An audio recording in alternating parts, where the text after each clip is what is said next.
ನಮಸ್ಕಾರ, ನೀವು ನೋಡ್ತಾ ಇದ್ದೀರಾ ನ್ಯೂಸ್ ಫಸ್ಟ್. ನಮ್ಮ ಜೊತೆ ವಿಶೇಷ ಅತಿಥಿಗಳಿದ್ದಾರೆ ಹಾಗೂ ಗರ್ಭಗುಡಿ IVF ನ ಡಾಕ್ಟರ್ಸ್ ಇದ್ದಾರೆ. ಸೊ ಅವ್ರನ್ನ ಮಾತನಾಡಿಸ್ತಾ ಹೋಗ್ತೀನಿ ಹಾಗೂ ಈ ಒಂದು ಟಾಪಿಕ್ನ ಕುರಿತಾಗಿ ವಿಸ್ತೃತವಾಗಿ ಈ ಒಂದು ಕಾರ್ಯಕ್ರಮದಲ್ಲಿ ಚರ್ಚೆಯನ್ನು ಮಾಡೋಣ. ಇದುವೇ ಹೊತ್ತಿನ ವಿಶೇಷ ಹೆಲ್ತ್ ಸೆಂಟರ್.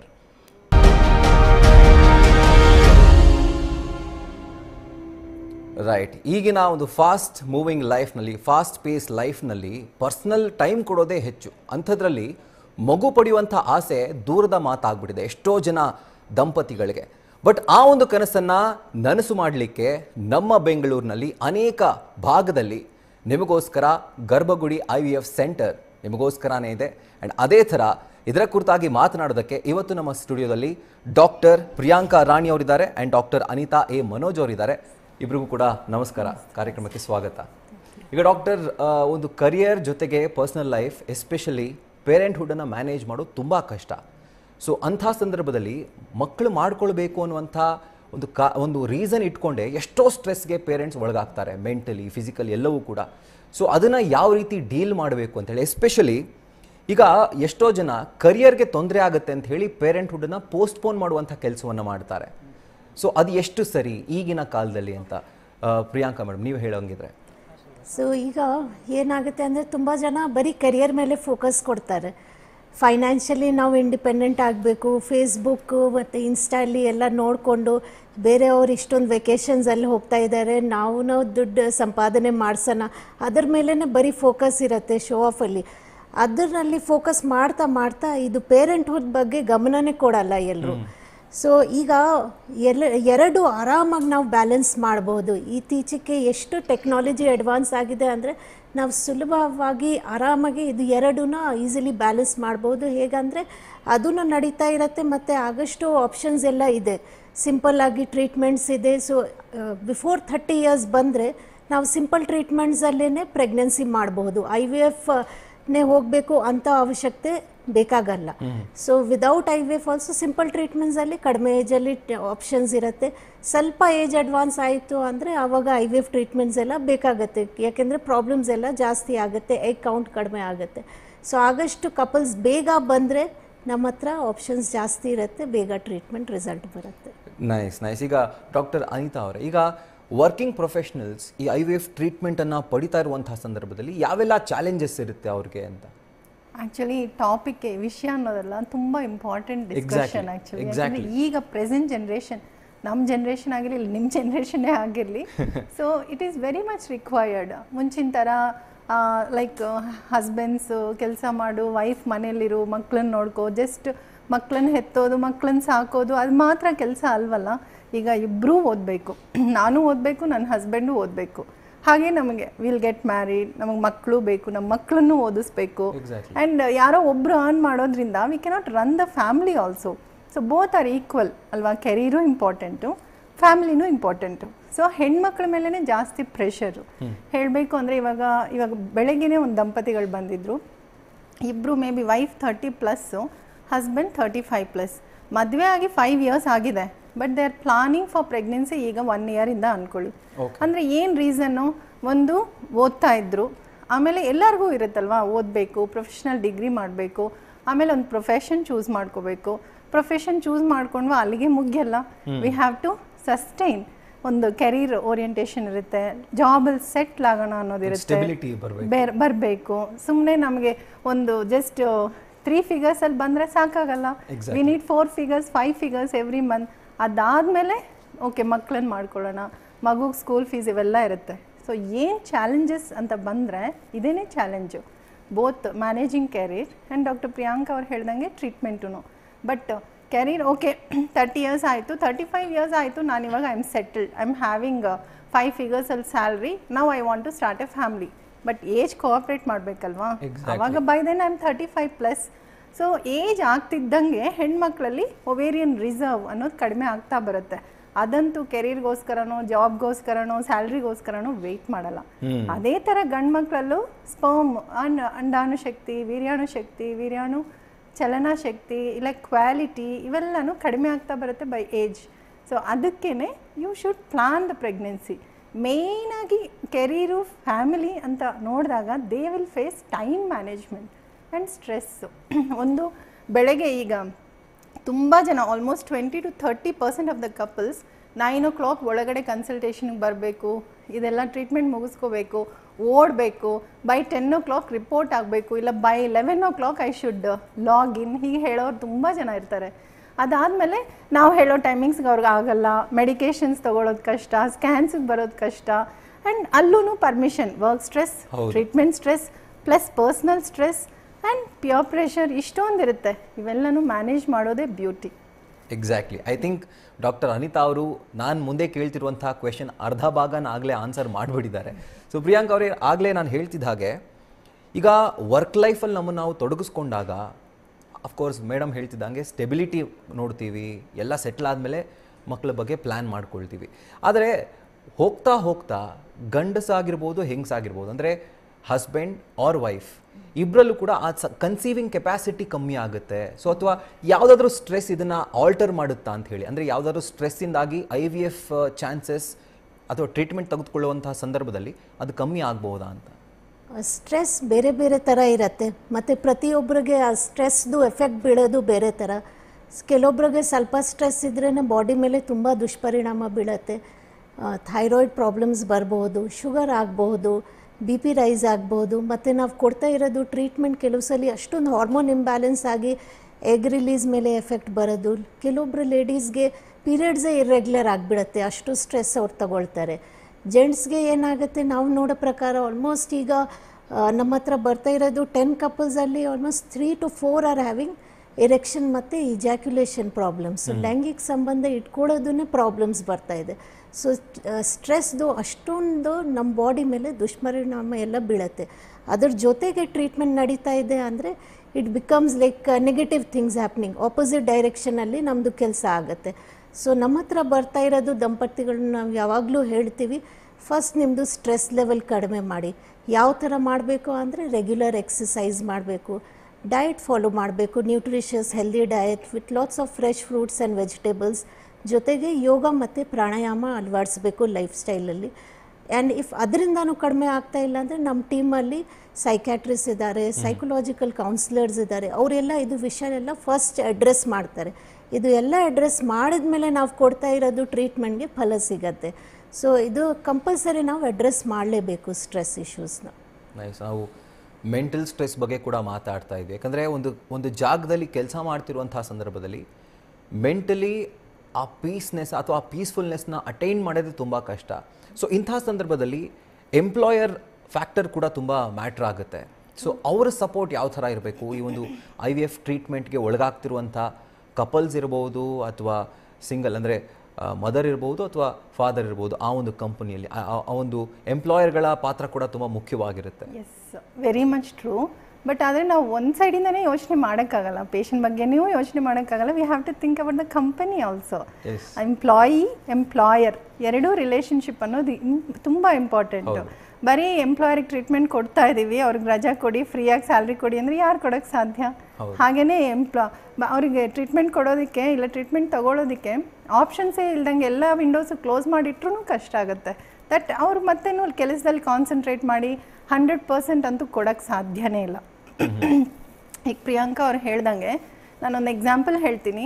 ಲೈಕ್ ಒಂದು ದಂಪತಿಗಳಿಗೆ ಎಲ್ಲ ನಾರ್ಮಲ್, ಎಲ್ಲ ಟೆಸ್ಟ್ಗಳು ನಾರ್ಮಲ್, ಎಲ್ಲನೂ ನಾರ್ಮಲ್, ಟ್ರೀಟ್ಮೆಂಟ್ ತೊಗೊಂಡ್ರು, ಭ್ರೂಣ ಹಾಕಿದ್ವಿ, but the result came negative. ಅಂದರೆ ಎಲ್ಲನೂ ಅಂದರೆ ಎವ್ರಿಥಿಂಗ್ ಈಸ್ ಪರ್ಫೆಕ್ಟ್. ಏನಂದರೆ ಓವರ್ ಥಿಂಕರ್, ಯಾವಾಗಲೂ ಸ್ಟ್ರೆಸ್ಸು, ಭಯ, ಒತ್ತಡ, ಅದೇ ನಾನು ಹೇಳಿಲ್ವಾ ಹರಿಬರಿ ಲೈಫು. ಸೊ ಇಂಥ ಇರೋರಿಗೆ ಸ್ಟ್ರೆಸ್ ಅನ್ನೋದು ನೆಗೆಟಿವ್ ಇಂಪ್ಯಾಕ್ಟ್ ಕೊಟ್ಟೇ ಕೊಡುತ್ತೆ. ಅದು ನಾನು ಹೇಳ್ದಂಗೆ ವರ್ಕ್ ಸ್ಟ್ರೆಸ್ ಇರ್ಬೋದು, ಟ್ರೀಟ್ಮೆಂಟ್ ಸ್ಟ್ರೆಸ್ ಇರ್ಬೋದು, ಇಲ್ಲ ನೆಗೆಟಿವ್ ರಿಸಲ್ಟ್ ಬಗ್ಗೆ ಭಯ ಇರ್ಬೋದು, ಏನಾದರೂ ಇರ್ಬೋದು.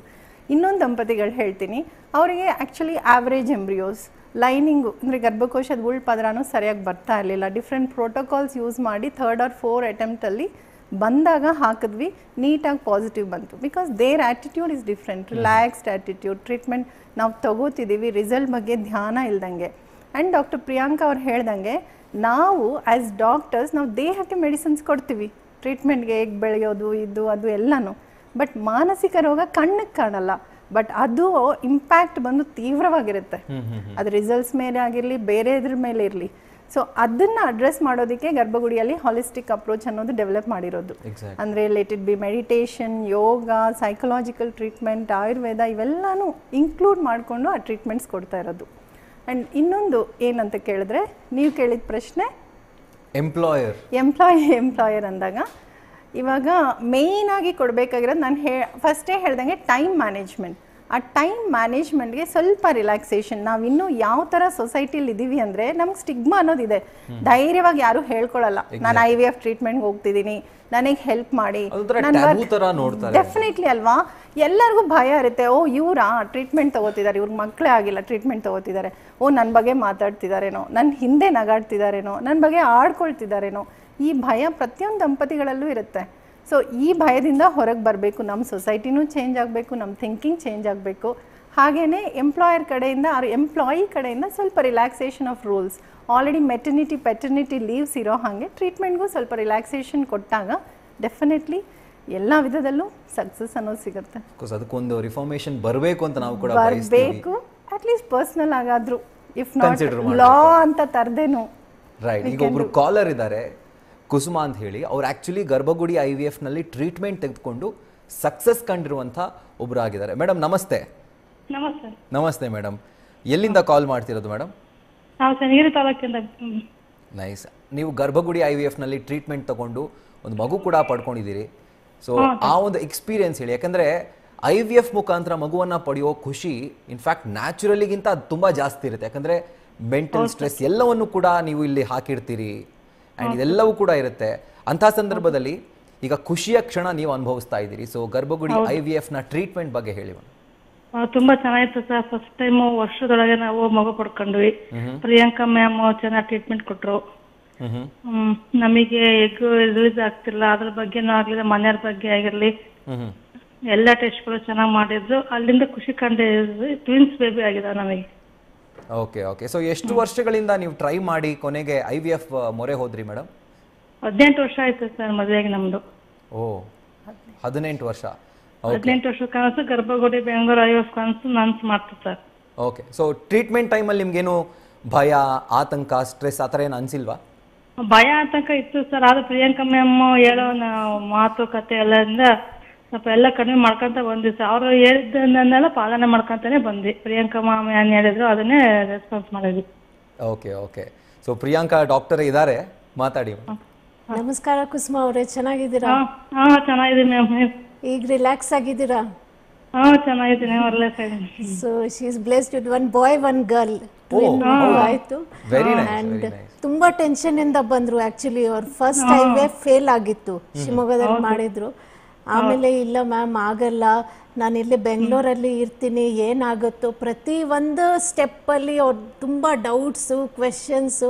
ಅವರು ನಮ್ಮ ಸೆಂಟರ್ ಪಕ್ಕ PGಯಲ್ಲಿ ಇದ್ಬಿಟ್ಟು ಎಲ್ಲ ಟ್ರೀಟ್ಮೆಂಟ್ ಮುಗಿಸ್ಕೊಂಡು ಕೊನೆಗೆ 4th ಮಂತಲ್ಲಿ ಫೈನಲಿ ಅವ್ರು ವಾಪಸ್ ಊರಿಗೆ ಹೋಗ್ಬಿಟ್ಟು ಅಲ್ಲಿ ಎಲ್ಲ ಚೆನ್ನಾಗಿ ಆಯಿತು. ತುಂಬ ಖುಷಿ ಆಯಿತು ಕುಸುಮಾ ಅವರೇ, ನಿಮ್ಮದು ಎಲ್ಲ ಇದು ಜರ್ನಿ ಚೆನ್ನಾಗಿತ್ತು ಮ್ಯಾಮ್. ನಿಮ್ಮಿಂದ ನಾವು ಇವತ್ತು ಖುಷಿ ಕಂಡಿದ್ದೀವಿ. 2 ಪಾಪ ಆಗಿದ್ದಾವೆ. ಪಾಪ ಹೆಲ್ದಿ ಚೆನ್ನಾಗಿದ್ದಾರೆ ಮ್ಯಾಮ್.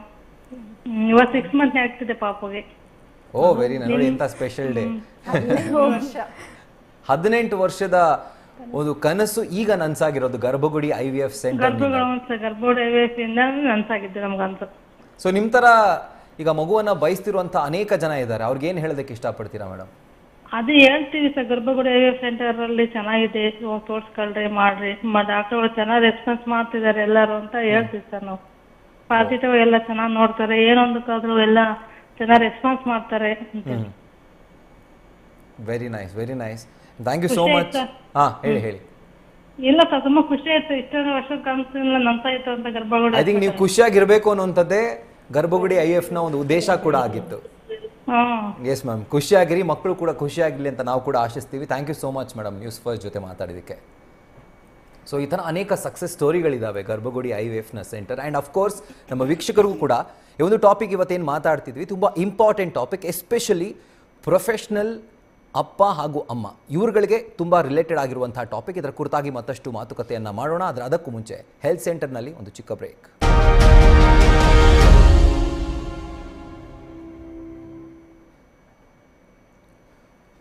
ಬ್ರೇಕ್ನ ಬಳಿಕ ಹೆಲ್ತ್ ಸೆಂಟರ್ಗೆ ಮತ್ತೆ ಸ್ವಾಗತ. ಗರ್ಭಗುಡಿ IVF ಸೆಂಟರ್ ಮಗುವನ್ನು ಪಡಿಬೇಕು ಅನ್ನುವಂಥ ಕನಸನ್ನು ಕಟ್ಕೊಂಡಿರುವಂಥ ಅನೇಕ ಜನ ಪೋಷಕರಿಗೆ ಒಂದು ರೀತಿ ಭರವಸೆಯ ಬೆಳಕಾಗಿದೆ. ಸೊ ಅದೇ ಥರ ಈಗ ನಮ್ಮ ಜೊತೆ ಮತ್ತೊಬ್ಬರು ಸಕ್ಸಸ್ಫುಲ್ ಆಗಿರುವಂಥ ಒಂದು ಪ್ರೆಗ್ನೆನ್ಸಿ ಸಕ್ಸಸ್ಫುಲ್ ಆಗಿರುವಂಥ ಕಾಲರ್ ಇದ್ದಾರೆ, ಶ್ರುತಿ ಅಂತ ಹೇಳಿ. ಮೇಡಮ್ ನಮಸ್ತೆ. ಬಹುಶಃ ಸಂಪರ್ಕ ಕಡಿತವಾಗಿದೆ ಅಂತ ಭಾವಿಸ್ತೀನಿ. ಬಟ್ ಈಗ ಮ್ಯಾಮ್ ನಾವು ಮಾತಾಡೋ ಹಾಗಿದ್ರೆ ಅನಿತಾ ಮ್ಯಾಮ್, ಈಗ ಒಬ್ಬ ಮಹಿಳೆ ಎಸ್ಪೆಷಲಿ, ಯಾಕಂದರೆ ಒಂದು ಜವಾಬ್ದಾರಿ ತುಂಬ ಜಾಸ್ತಿ ಇರುತ್ತೆ, ಮನೆ ಜವಾಬ್ದಾರಿ ಜೊತೆ ಕೆಲಸಕ್ಕೆ ಹೋಗೋ ಹಾಗಿದ್ರೆ ಅಲ್ಲಿರುವಂಥ ಒಂದು ವರ್ಕ್ ಲೋಡು, ಅದರ ಜೊತೆಗೆ ಮದರ್ಹುಡನ್ನು ಕೂಡ ಮೇಂಟೈನ್ ಮಾಡುವಂಥದ್ದು. ಸೊ ಈ ಥರ ಅನೇಕ ಪ್ರೆಷರ್ಗೆ ಒಳಗಾಗುವಂಥ ಸಂದರ್ಭದಲ್ಲಿ ಯಾವ ರೀತಿ ಅದನ್ನು ಹ್ಯಾಂಡಲ್ ಮಾಡಬೇಕು ಅಂತ ನಿಮ್ಮ ಒಂದು ಟಿಪ್ಸ್ ಕೊಡೋ ಹಾಗಿದ್ರೆ? Very good question. ನಾವು ಕೂಡ ವರ್ಕಿಂಗ್ ವಿಮನ್ನೇ ಅಲ್ವಾ? ನಾವು ವರ್ಕಿಂಗ್ ವಿಮನ್ನೇ. ವಿ ಆಲ್ಸೋ ಹ್ಯಾವ್, ನಮಗೂ ಕಿಡ್ಸ್ ಇದ್ದಾರೆ. ನಾವು ಹೇಗೆ ಮ್ಯಾನೇಜ್ ಮಾಡಿದ್ವೋ ಮೇ ಬಿ ಆ ಟಿಪ್ಸನ್ನೇ ಕೊಡೋಕ್ಕೆ ಸಾಧ್ಯ ಅಲ್ವಾ? ಎಲ್ಲರಿಗೂ ವರ್ಕಿಂಗ್ ವಿಮೆನ್ ಅಂತ ಬಂದಾಗ ಫ್ಯಾಮಿಲಿನ ಮ್ಯಾನೇಜ್ ಮಾಡಬೇಕು ಅಂದರೆ ಫ್ಯಾಮಿಲಿ ಸಪೋರ್ಟ್ ತುಂಬ ಇಂಪಾರ್ಟೆಂಟು. ಅದು ಸ್ಪೌಸ್ ಆಗಿರ್ಬೋದು, ತನ್ನ ಸಂಗಾತಿಯ ಸಪೋರ್ಟ್ ಆಗಿರ್ಬೋದು, ಇಲ್ಲ ಮನೇಲಿ ನಮ್ಮ ತಂದೆ ತಾಯಿ ಆಗಿರ್ಬೋದು, ನಮ್ಮ ಅತ್ತೆ ಮಾವಂದಿರಾಗಿರ್ಬೋದು, ಅವ್ರ ಸಪೋರ್ಟ್ ಇಲ್ಲದೆ ನಾವು ಮಕ್ಕಳನ್ನೂ ಬೆಳೆಸಿ ಮತ್ತು ಕೆಲಸಕ್ಕೂ ಹೋಗಿ ಅದೆಲ್ಲ ಮಾಡೋದು ತುಂಬ ಕಷ್ಟ ಆಗುತ್ತೆ. ಸೊ ಮೇಯ್ನಾಗಿ ಫ್ಯಾಮಿಲಿ ಸಪೋರ್ಟ್ ಆ್ಯಂಡ್ ವರ್ಕಲ್ಲಿ ಅಟ್ಮಾಸ್ಫಿಯರ್. ಈಗ ನಾವು ಬರ್ತಿದ್ದೀವಿ ಅಂದರೆ ಸ್ವಲ್ಪ ರಿಲ್ಯಾಕ್ಸೇಷನ್ ಟೈಮಿಂಗ್ಸು ಆ ಥರದ್ದು. ಮತ್ತೆ ಐ ಥಿಂಕ್ ಲೈನಲ್ಲಿ ಇದ್ದಾರೆ ಶ್ರುತಿ ಅವರೇ. ನಮಸ್ತೆ ಮೇಡಮ್. ಸರ್ ನಮಸ್ತೆ ಸರ್. ಎಸ್, ಡಾಕ್ಟರ್ ಇದ್ದಾರೆ ಆ್ಯಂಡ್ ಐ ಥಿಂಕ್ ಒಂದು ಸಕ್ಸಸ್ಫುಲ್ ಪ್ರೆಗ್ನೆನ್ಸಿಯನ್ನು ನೀವು ಅನುಭವಿಸಿದ್ದೀರಿ. ಸೊ ಡಾಕ್ಟರ್ ಜೊತೆ ಮಾತಾಡಿ. ಮೇಡಮ್ ನಮಸ್ತೆ ಮೇಡಮ್. ಶ್ರುತಿ ಹೇಳಿ. ಶ್ರುತಿ, ಹೌ ಆರ್ ಯು?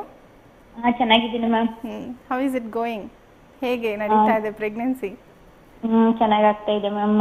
ರೆಸ್ಟಲ್ಲೂ ಇದ್ದೀನಿ, ಕೆಲಸನೂ ಮಾಡ್ಕೊತಿದ್ದೀನಿ ನಿಧಾನಕ್ಕೆ. Thank you for calling. ನೀನೇನಾದರೂ ಹೇಳಕ್ಕೆ ಇಷ್ಟಪಡ್ತೀಯಾ? ಹೇಳು ಶ್ರುತಿ. Yes ma'am. ಏನಂತ ಹೇಳಿದ್ರೆ, ನಾವು IVF ಅಂತ ಏನು ಸೆಲೆಕ್ಟ್ ಮಾಡ್ಕೊಂಡು ಬಂದಾಗಿಂದ ನಮಗೆ ತುಂಬಾ ಚೆನ್ನಾಗಿ ಸಪೋರ್ಟ್ ಸಿಕ್ತು ಮೇಡಮ್. ಫಸ್ಟ್ ಆಫ್ ಆಲ್, ಇಲ್ಲಾಂದ್ರೆ ನಾವು IVF ಹೋಗ್ತಾನೆ ಇರ್ಲಿಲ್ಲ, ಯಾಕಂದ್ರೆ ನಮ್ಗೆ ಇದ್ರ ಬಗ್ಗೆ ಐಡಿಯಾನು ಇರ್ಲಿಲ್ಲ. ಇನ್ನೊಂದು ಬ್ರಾಂಚ್ ಕಡೆಯಿಂದ ಗೊತ್ತಾಯ್ತು ಅಷ್ಟೇ, ನಮಗೆ ನಿಯರ್ ಆಗಿ ನಾಗರಬಾವಿ ಆಯ್ತು ಅಂತ ಹೇಳಿ ನಾವು ಬಂದ್ವಿ. ಬಟ್ ಅಲ್ಲಿ ಎಂಪ್ಲಾಯಿಗಳು ಸಪೋರ್ಟ್ ಇರ್ಬೋದು ನಮಗೆ, ಆಮೇಲೆ ಟ್ರೀಟ್ಮೆಂಟಿಂಗ್ ಸಪೋರ್ಟ್ ತುಂಬಾ ಚೆನ್ನಾಗಾಯ್ತು ಮೇಡಮ್. ಈವನ್ ಮೆಡಿಸಿನ್ ವರ್ಗುನು ಕೂಡ ಇನ್ ಪ್ರೆಸೆಂಟ್ ವರ್ಗುನು ಮೆಡಿಸಿನ್ ತುಂಬಾ ಚೆನ್ನಾಗ್ ಆಗ್ತಾ ಇದೆ ಮೇಡಮ್. ಒಂದು ಕಾಲ್ ಏನಾದ್ರು ಮಾಡಿ ಈ ತರ ಆಗ್ತಾ ಇದೆ ಅಂತ ಹೇಳಿದ್ರೆ ಇಮಿಡಿಯೇಟ್ ರೆಸ್ಪಾನ್ಸ್ ಮಾಡ್ತಾ ಇದ್ರು. ಹಂಗಾಗಿ ಇದುವರೆಗೂ ನಮ್ಗೆ ಟ್ರೀಟ್ಮೆಂಟ್ ತಗೊಂಡಿದೀವಿ ಹೊರಗಡೆ ಅಂತ ಹಂಗೇನು ಫೀಲೇ ಆಗ್ತಾ ಇಲ್ಲ, ನಾರ್ಮಲ್ ಆಗಿದೀವಿ ಅಂತ ಅನಿಸ್ತಾ ಇದೆ ಮೇಡಮ್. ಶ್ರುತಿ, ನೀನ್ ಸ್ಟಾರ್ಟಿಂಗ್ ಬಂದಾಗ IVF ಅಂದ್ರೆ ಭಯ ಇತ್ತಲ್ವಾ? ಖಂಡಿತ ಭಯ. ನೀನ್ ವರ್ಕಿಂಗ್ ಅಲ್ವಾ? You are working at manager level ಅಲ್ವಾ? Yes ma'am. ಹೌದು. ಅಂದ್ರೆ ನಿನ್ನ ಎಕ್ಸ್ಪೀರಿಯನ್ಸ್ ಹೇಳು. ಈಗ ಎಜುಕೇಟೆಡ್ ಅಂದ್ರೆ ಜಸ್ಟ್ ಯೂಟ್ಯೂಬ್ ಅದು ಇದು IVF ಹೇಗಿರುತ್ತೆ ಅಂತ ನೋಡ್ತೀವಲ್ವಾ ಮ್ಯಾಮ್. ನೋಡಿದಾಗ ನಮ್ಗೆ ಸ್ವಲ್ಪ ಭಯ ಆಯ್ತು, IVF ಅಂದ್ರೆ ಈ ತರ ಇರುತ್ತೆ, ಮತ್ತೆ ಫೈನಾನ್ಸಿಯಲ್ಲಿನೂ ಹೆಂಗಾಗುತ್ತೆ ಗೊತ್ತಿಲ್ಲ ಅಂತ ತುಂಬಾ ಭಯ ಪಟ್ಕೊಂಡಿದ್ವಿ ಸ್ಟಾರ್ಟಿಂಗು. ಬಟ್ ನಿಧಾನಕ್ಕೆ ಅಲ್ಲಿ ಸ್ಟಾಫ್ಸ್ ಡಾಕ್ಟರ್ಸ್ ಎಲ್ಲ ನಮ್ಗೆ ತುಂಬಾ ನಿಧಾನಕ್ಕೆ ಹೇಳ್ತಾ ಹೋದ್ರು, ಸಜೆಸ್ಟ್ ಮಾಡಿದ್ರು ಈ ತರ ಇರುತ್ತೆ, ಓಕೆನಾ ನಿಮ್ಗೆ ಅಂತೆಲ್ಲ. ಅದಾದ್ಮೇಲೆ ಓಕೆ ಅಂತೇಳಿ ಮುಂದುವರ್ದಿದ್ದೇನೋ. ಓಕೆ ಮ್ಯಾಮ್, ಎಗ್ ಪಿಕಪ್ ಎಲ್ಲ ಆ ಲೆವೆಲಿಗೆಲ್ಲ ಬಂದ್ಮೇಲೂ ಸ್ವಲ್ಪ ಭಯ ಆಗಿತ್ತು, ಹೆಂಗಿರುತ್ತೆ ಏನೋ, ಮತ್ತೆ ಪಾಸಿಟಿವ್ ಬರುತ್ತಾ ಇಲ್ಲೋ, ಇಷ್ಟೆಲ್ಲ ಮಾಡಿದೀವಿ ಖರ್ಚು ಮಾಡಿದೀವಿ ಅನ್ನೋದಕ್ಕಿಂತ ಇಲ್ಲಿವರೆಗೂ ಬಂದಿದೀವಿ ಅಂದ್ಮೇಲೆ ನಮಗೆ ಪಾಸಿಟಿವ್ ಬರ್ಬೇಕನ್ನೋದು ಎಲ್ರಿಗೂ ಮೈಂಡಲ್ಲಿ ಇದ್ದೇ ಇರುತ್ತೆ ಮ್ಯಾಮ್. ಹೌದು. ಸೊ ಆಮೇಲೆ ರಿಸಲ್ಟ್ ಬಂತು, ಆಮೇಲೆ ಈಗ ಏನ್ ಅನ್ನಿಸ್ತಿದೆ? ರಿಸಲ್ಟ್ ಬಂದ್ಮೇಲೆ ತುಂಬಾ ಖುಷಿ ಆಗಿದೆ ಮ್ಯಾಮ್. ಏನ್ ಗೊತ್ತಾ, ನನಗೆ ಅಷ್ಟು ಒಂದ್ ಸ್ವಲ್ಪ ರಿಸ್ಕ್ ತಗೊಂಡ್ವಿ, ಖರ್ಚು ಮಾಡಿದ್ವಿ ಅಂತ ನಮ್ಗೆ ಯಾವ ಫೀಲ್ನು ಗೊತ್ತಾಗ್ತಾ ಇಲ್ಲ ಮ್ಯಾಮ್. ಖುಷಿ ಆಗಿದೀವಿ ರಿಸಲ್ಟ್ ಬಂದ್ಮೇಲಿಂದ. Very nice. ನಿನ್ನಂತ ವರ್ಕಿಂಗ್ ವಿಮೆನ್ ಏನ್ ಹೇಳ್ತೀಯ ಶ್ರುತಿ, ನಿನ್ ಸೆಲ್ಫ್ ಎಕ್ಸ್ಪೀರಿಯನ್ಸ್ ಇಂದ? ಮಾಡಿಸ್ಬೋದು ಮೇಡಮ್. ಏನು ಎಂಪ್ಲಾಯ್ ಆದ್ರೇನು ಅಥವಾ ಹೊರಗಡೆ ಎಂಪ್ಲಾಯ್ಗಳು ತುಂಬಾ ಈಸಿಯಾಗಿ ಮಾಡಿಸ್ಬೋದು ಮೇಡಮ್. ಕೆಲವೊಬ್ಬರಿಗೆ ಹಳ್ಳಿಲಿರೋರಿಗೆ ಸ್ವಲ್ಪ ಕಷ್ಟ ಆಗ್ಬೋದು, ಇಲ್ಲ ಅಂತ ಹೇಳ್ತಿಲ್ಲ. ಬಟ್ ಒಂದ್ ವಿಷಯದಲ್ಲಿ ಫೈನಾನ್ಸಿಯಲಿ ನಮ್ಗೆ ಏನ್ ಅನಿಸ್ತು ಅಂದ್ರೆ ಕಷ್ಟ ಆಗ್ಬೋದೇನೋ ಅನ್ಸಿತ್ತು. ಆದ್ರೆ ಅಲ್ಲಿ ಅವ್ರದ್ದು ಏನು ಟ್ರೀಟ್ಮೆಂಟ್ ಇರ್ಬೋದು, ಮತ್ತೆ ಅಲ್ಲಿ ಒಳಗಡೆ ಏನ್ ಫೆಸಿಲಿಟಿ ಇತ್ತಲ್ಲ ಮೇಡಮ್, ಲ್ಯಾಬ್ ಇರ್ಬೋದು, ಅದನ್ನೆಲ್ಲ ನೋಡಿ ನಮ್ಗೆ ಏನ್ ಅನಿಸ್ತು ಅಂದ್ರೆ ಅವ್ರು ಕೊಡೋ ಟ್ರೀಟ್ಮೆಂಟಿಗೆ ನಿಜವಾಗೂ ಇದು ಕಡಿಮೆನೆ ಅನಿಸ್ತು ಮೇಡಮ್. ನಿಜ ಬೇರೆ ಕಡೆಗೆಲ್ಲ ಕಂಪೇರ್ ಮಾಡಿದ್ರೆ, ನಾವು ಬೇರೆ ಸರ್ಜರಿ ಎಲ್ಲ ಮಾಡ್ಸಿದ್ವಲ್ಲ ಮ್ಯಾಮ್, 2-3 lakh ವರ್ಗುನು ಹೋಗಿದೆ, ಇಲ್ಲ ಅಂತ ನಾನು ಹೇಳ್ತಿಲ್ಲ. ಅದಕ್ಕೆ ಇದು ಕಂಪೇರ್ ಮಾಡಿದ್ರೆ ತುಂಬಾ ಕಡಿಮೆ ಅನಿಸ್ತು. ಪ್ರತಿಯೊಂದು ಲ್ಯಾಬ್ ಇರ್ಬೋದು, ಅವರು ಟ್ರೀಟ್ಮೆಂಟ್ ಮಾಡೋ ರೀತಿ ಇರ್ಬೋದು, ಒಳಗಡೆ ಸ್ಟಾಫ್ಸ್ಗಳು ಮಾತಾಡೋ ರೀತಿ, ಒಳ್ಳೆ ಡಾಕ್ಟರ್ ಅಂತಾನೆ ಟ್ರೀಟ್ ಮಾಡಲ್ಲ, ಅವ್ರನ್ನು ತುಂಬಾ ಚೆನ್ನಾಗಿ ನೋಡ್ಕೊಂತಾರೆ ನಮ್ಮನ್ನ. Thank you Shruti, thanks. ನಿಜವಾಗ್ಲೂ ನಿಮ್ಮಿಂದ ಮಾತನ್ನ ಕೇಳಿ ನಮಗ್ ಖುಷಿ ಆಯ್ತು madam. Thank you so much call ಮಾಡಿದ್ದಕ್ಕೆ. ಸೊ ಡಾಕ್ಟರ್, ನಂದೊಂದು ಪ್ರಶ್ನೆ ಇದೆ, ಅಂದರೆ ಐಡಿಯಲ್ ಏಜ್ ಅಂತ ಏನಾದರೂ ಇದೆಯಾ IVF ಟ್ರೀಟ್ಮೆಂಟ್ಗೆ ಒಳಗಾಗೋದಕ್ಕೆ, ಅಥವಾ ಈ ಒಂದು ಏಜ್ ಆದಮೇಲೆ ಖಂಡಿತವಾಗ್ಲೂ ಆಗಲ್ಲ IVF ಆಗಲೇಬೇಕು ಅಂತ ಆ ಥರ ಏನಾದರೂ ರೆಸ್ಟ್ರಿಕ್ಷನ್ಸ್ ಇದೆಯಾ ಅಂತ? ಸೊ ಬೆಸ್ಟ್ ರಿಸಲ್ಟ್ಸ್ ಬೇಕು ಅಂದರೆ ಬಿಫೋರ್ 30 ಇಯರ್ಸ್ ಬರಬೇಕು.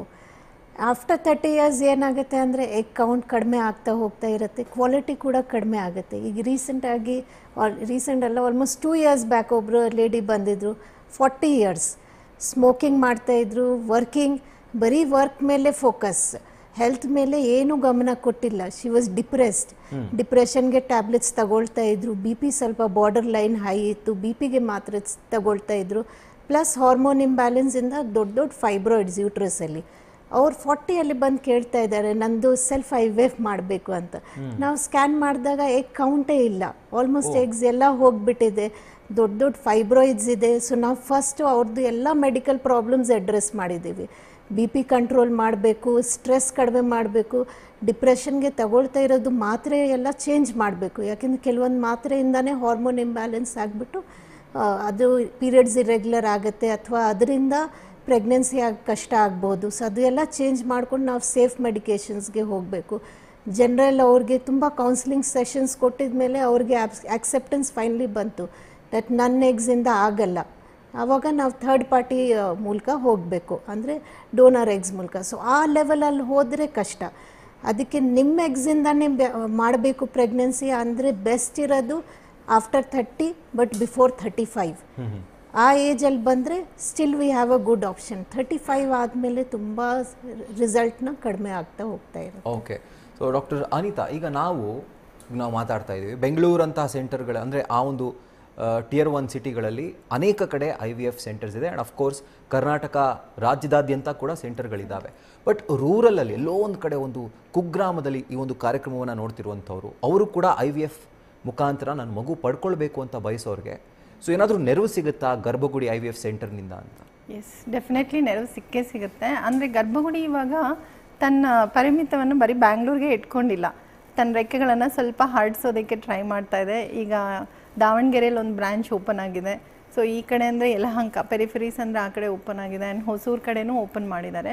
ಇದಲ್ಲದೆ ತುಮಕೂರು ಕಡೆನೂ ಓಪನ್ ಮಾಡ್ತಾರೆ ಸದ್ಯದಲ್ಲದೆ. ಇದಲ್ಲದೆ ರೂರಲ್ ಏರಿಯಾಸ್, ಹಳ್ಳಿಗಳಿಂದ ಇಲ್ಲ ತುಂಬ ದೂರದಲ್ಲಿರೋರಿಗೆ ಬರೋರಿಗೆ ಲೈಕ್ ಇಮಿಡಿಯೇಟ್ ಆಗಿ ಫಸ್ಟ್ ಸ್ಟೆಪ್ ಎತ್ಕೊಳ್ಳೋದು ತುಂಬ ಇಂಪಾರ್ಟೆಂಟ್ ಅಲ್ವಾ, ಅದನ್ನು ತಗೊಳ್ಳೋದಕ್ಕೆ ತುಂಬ ಜನ ಯೋಚನೆ ಮಾಡ್ತಾರೆ. ಸೊ ಅಂಥವ್ರಿಗೋಸ್ಕರ ನಾವೇ ಹೋಗ್ತೀವಿ. ಅವ್ರು ನಮ್ಮನ್ನ ಹುಡ್ಕೊಂಡು ಅವ್ರು ಬಂದಿಲ್ಲ ಅಂದ್ರೆ ನಾವೇ ಅವ್ರನ್ನ ಹುಡ್ಕೊಂಡು ಹೋಗ್ಬೇಕು. ಅವ್ರ ಮನೆಗೆ ಹೋಗೋತರ ಅಂದ್ರೆ ಗರ್ಭಗುಡಿನೇ ಅವ್ರ ಮನೆಗೆ ಸಮೀಪದಲ್ಲೇ ನಾವು ಕ್ಯಾಂಪ್ಗಳಂತ ಮಾಡ್ತೀವಿ. ಅವಾಗ ರೆಗ್ಯುಲರ್ ಆಗಿ 10 ಸೆಂಟರ್ಗಳಿಂದನೂ ಡಾಕ್ಟರ್ಸ್ ಹೋಗಿ ನಾವು ಮಾಡ್ತೀವಿ. ಸೊ ಈ ತಿಂಗಳು ಹಲವಾರು ಕಡೆ ಕ್ಯಾಂಪ್ಗಳಿದೆ, ಅಂದರೆ ಮಾಗಡಿ ರೋಡ್, ಆನೇಕಲ್, ಮಾಲೂರ್ ಆ್ಯಂಡ್ ಮಾಲತಹಳ್ಳಿ, ಹೀಗೆ ತುಂಬ ಸೆಂಟರ್ಗಳಲ್ಲಿ ಯಾವ ಡೇಟ್ಸಲ್ಲಿ ಯಾವ ಕ್ಯಾಂಪ್ಸ್ ಇದೆ ಅನ್ನೋದು ನಮ್ಮ ವೆಬ್ಸೈಟಲ್ಲಿ ಇರೋ ನಂಬರ್ಸಿಗೆ ಕಾಲ್ ಮಾಡಿದ್ರೆ ಅವ್ರಿಗೆ ಡೀಟೇಲ್ಸ್ ಪಕ್ಕವಾಗಿ ಸಿಗುತ್ತೆ. ಒಂದ್ಸಲ ಅವ್ರ ವೆಬ್ಸೈಟ್ ಅಕಸ್ಮಾತ್ ಹೇಳೋಂಗಿದ್ರೆ ವೆಬ್ಸೈಟ್ ಅಥವಾ ಒಂದು ನೀವು ಸ್ಕ್ರೀನ್ ಮೇಲೆ ಕಾಣಿಸ್ತಿರುವಂಥ ನಂಬರ್ನ ಕಾಲ್ ಮಾಡಿದ್ರು ಕೂಡ ನಿಮಗೆ ಎಲ್ಲೆಲ್ಲಿ ಈ ವಾರದ ಅಥವಾ ಈ ತಿಂಗಳಲ್ಲಿ ಕ್ಯಾಂಪ್ಗಳು ನಡೀತಾ ಇದೆ ಅದೆಲ್ಲದರ ಕುರಿತಾಗಿ ನಿಮಗೆ ಡೀಟೇಲ್ಸ್ ಅಂತೂ ಖಂಡಿತವಾಗ್ಲೂ ಸಿಕ್ಕೇ. ಆ್ಯಂಡ್ ಐ ಥಿಂಕ್ ಒಂದು ವೆರಿ ಇಂಪಾರ್ಟೆಂಟ್ ಟಾಪಿಕ್ ಬಗ್ಗೆ ನಾವು ಇವತ್ತು ಮಾತಾಡಿರೋದು. ಆ್ಯಂಡ್ ಎಸ್ಪೆಷಲಿ ಈ ಫಾಸ್ಟ್ ಮೂವಿಂಗ್ ಲೈಫ್ನಲ್ಲಿ ಪ್ರೊಫೆಷ್ನಲ್ಸ್ ಯಾವ ರೀತಿ ಅವರ personal life, parenthood and professionalism ಎಲ್ಲವನ್ನೂ ಕೂಡ ಹ್ಯಾಂಡಲ್ ಮಾಡಬೇಕು ಅಂತ ವಿಸ್ತೃತವಾಗಿ ಡಾಕ್ಟರ್ಸ್ ನೀವಿಬ್ಬರು ಕೂಡ ಇವತ್ತು ನಮ್ಮ ಸ್ಟುಡಿಯೋಗೆ ಬಂದು ನಮ್ಮ ಜೊತೆ ಮಾತಾಡಿದ್ದು ನಿಜವಾಗ್ಲೂ ನಮ್ಗೆ ಖುಷಿ ಆಯಿತು. Thank you so much doctor ನಮ್ಮ ಜೊತೆ ಮಾತಾಡಿದ್ದಕ್ಕೆ. Thank you so much. So Garbhagudi IVF centre ನಿಮಗೋಸ್ಕರ ಬೆಂಗಳೂರಿನಾದ್ಯಂತ ಅನೇಕ ಬ್ರಾಂಚ್ಗಳನ್ನು ಹೊಂದಿದೆ. ಅದರ ಜೊತೆಗೆ ಕರ್ನಾಟಕ ರಾಜ್ಯದಾದ್ಯಂತ ಅನೇಕ ನಗರಗಳಲ್ಲೂ ಕೂಡ ಗರ್ಭಗುಡಿ IVF ಸೆಂಟರ್ ನಿಮಗೋಸ್ಕರ ಇದೆ. ಸೊ ಬೆಂಗಳೂರಿನ Hanumantha Nagar, Jayanagar, electronic city, Marathahalli, Kalyan Nagar, Nagarbhavi, new BEL road, Yelahanka, Davanagere, Hosur, Tamil Nadu, ಇಲ್ಲೂ ಕೂಡ ಅಂದರೆ ಗಡಿ ಭಾಗದ ಜನರು ಕೂಡ ಇಲ್ಲಿ ಕಾಂಟ್ಯಾಕ್ಟ್ ಮಾಡ್ಬೋದು. ಅದರ ಜೊತೆಗೆ ನಂಬರ್ ಕಾಣಿಸ್ತಾ ಇದೆ 9071234005. ಈ ನಂಬರ್ಗೆ ಕಾಲ್ ಮಾಡಿದಂತಹ ಸಂದರ್ಭದಲ್ಲಿ ನಿಮಗೆ ಎಲ್ಲ ಥರದ ಡೀಟೇಲ್ಸ್ ಸಿಗುತ್ತೆ. ಆ್ಯಂಡ್ IVF ಕುರಿತಾಗಿ ಸಮಗ್ರ ಮಾಹಿತಿ ಗರ್ಭಗುಡಿ IVF ಸೆಂಟರ್ನಿಂದ ನಿಮಗೆ ಖಂಡಿತವಾಗ್ಲೂ ಸಿಗುತ್ತೆ.